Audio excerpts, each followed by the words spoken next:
semuanya, perkenalkan nama saya Rina Kurnia Putri dari kelas 1A dengan NIM K7121049. Di sini saya akan memberikan video materi mengenai penalaran deduktif. Untuk lebih jelasnya, yuk simak video berikut ini. Halo teman-teman semuanya. Di sini kita akan belajar mengenai pembuktian tidak langsung dalam penalaran deduktif. Sebelum itu, ada beberapa tujuan pembelajaran kali ini, yaitu yang pertama, memahami konsep penalaran deduktif. Yang kedua, memahami konsep pembuktian secara tidak langsung dengan kontraposisi. Yang ketiga, mengidentifikasi langkah-langkah dalam penyelesaian pembuktian secara tidak langsung. Nah, langsung saja yuk, kita kenalan dulu apa sih itu penalaran deduktif. Penalaran deduktif merupakan penalaran yang berlangsung dari hal-hal yang umum ke hal-hal yang khusus. Dari rumus-rumus ke contoh-contoh. Misalnya ada pernyataan seperti ini. Premis 1. Semua angka yang diakhiri dengan 0 atau 5 dapat habis dibagi 5. Lalu, premis 2-nya, 35 berakhir di 5. Nah, jadi kita dapat ambil kesimpulannya yaitu 35 habis dibagi 5. Nah, itu merupakan salah satu contoh dari penerapan penalaran deduktif. Kemudian, untuk menyelesaikan soal penalaran deduktif, ada 3 cara yang dapat kita tempuh, yaitu yang pertama dengan pembuktian tidak langsung, yang kedua dengan pembuktian secara langsung, dan yang ketiga dengan induksi matematika. Nah, di sini kita akan belajar mengenai pembuktian secara tidak langsung dengan kontraposisi. Pembuktian tidak langsung menggunakan kontraposisi. Pembuktian tidak langsung menggunakan kontraposisi adalah suatu kalimat yang memiliki nilai kebenaran sama dengan implikasinya, yang memiliki prinsip yaitu jika P maka Q ekuivalen dengan jika negasi Q maka negasi P. Contoh kalimat yang menggunakan kontraposisi yaitu contohnya jika terjadi hujan maka tanah akan basah. Maka kontraposisinya itu jika tanah tidak basah maka tidak terjadi hujan. Nah, sudah paham kan? Berikutnya, mengapa sih kita harus menggunakan pembuktian secara tidak langsung atau kontraposisi? Apa? Karena ada kalanya ketika pembuktian langsung itu sulit. Jadi, kita menukar posisi kesimpulan dengan hipotesis, tetapi dengan cara menegasikan.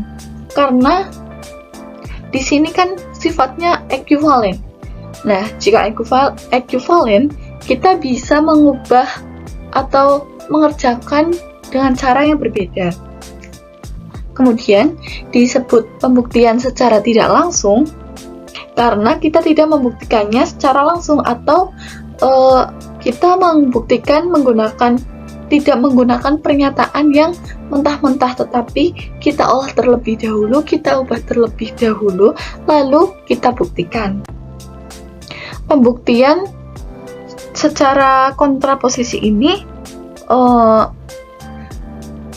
memiliki cara.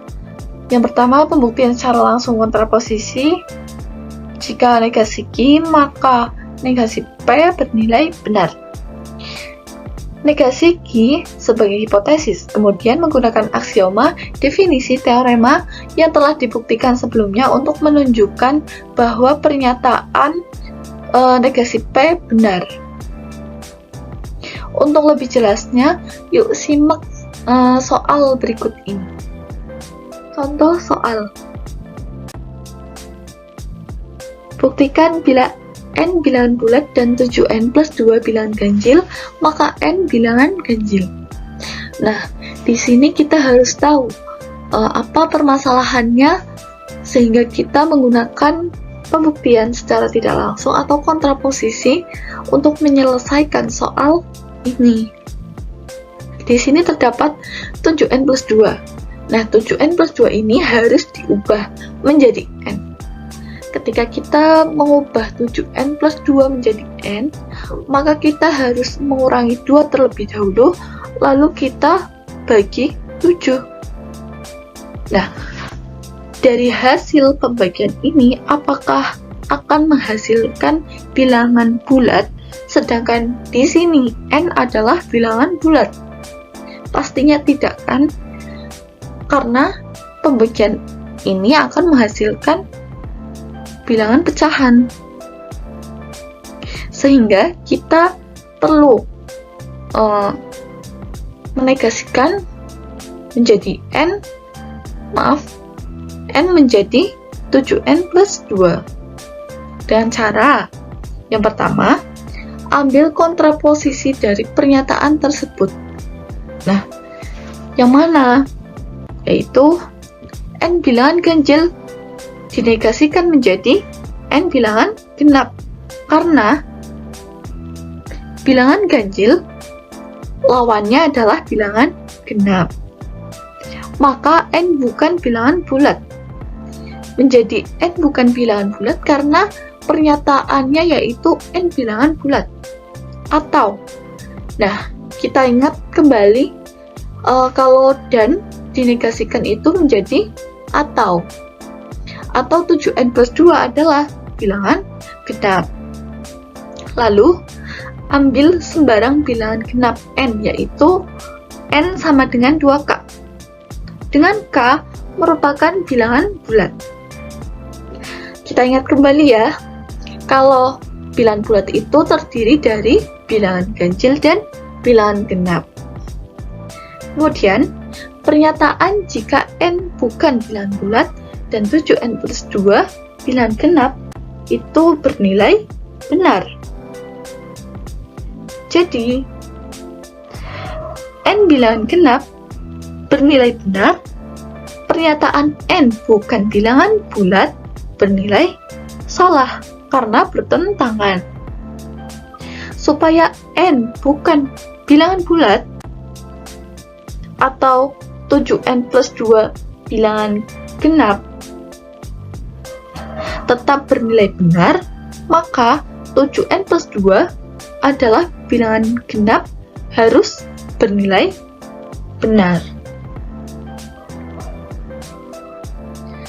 Langsung kita masukkan saja 7n plus 2 sama dengan 7 dikali 2k. Karena tadi kan n-nya sama dengan 2k.